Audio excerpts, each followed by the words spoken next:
নমস্কার বন্ধুরা, আপনাদের সবাইকে বাঙালি রান্নাঘরে স্বাগত।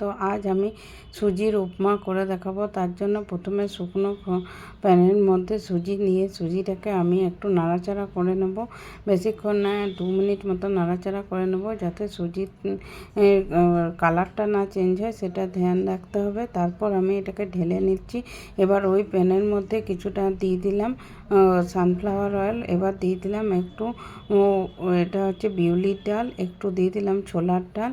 দিয়ে এগুলোকে একটু নাড়াচাড়া করব যতক্ষণ না এটা থেকে এগুলো একটু ভাজা হচ্ছে। আর এদিকে অপর সাইডে দিয়ে দিলাম একটু সর্ষে, কালো সর্ষে দিয়ে দিলাম। দিয়ে সব কিছুকে একটু নাড়াচাড়া করে ভেজে নেব, যাতে এগুলো থেকে একটা খুব সুন্দর গন্ধ বেরিয়ে আসে।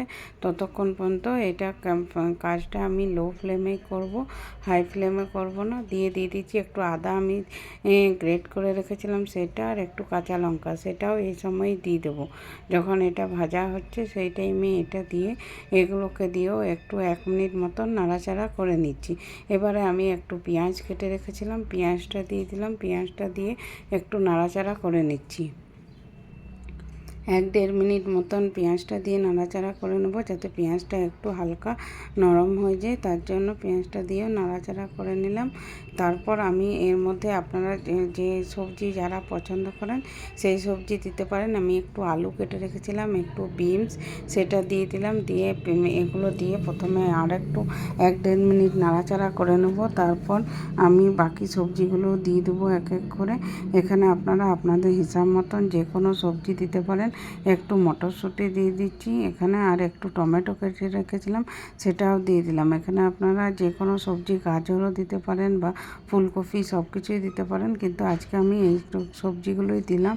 এবার আমি দিয়ে দেবো স্বাদ অনুসারে একটু লবণ, যাতে সবজিগুলো নরম হয়ে যায়, আর সেই অনুযায়ী আর একটু আমি একবারেই পুরো লবণটা দিয়ে দিলাম হিসাব মতন। আপনারা চাইলে পরেও দিতে পারেন। দিয়ে লবণটা দিয়েও ভালো করে নাড়াচাড়া করে নেব 1-1.5 মিনিট মতন, যাতে এটা একটু সবজিগুলো ভাজা হয়ে যায়।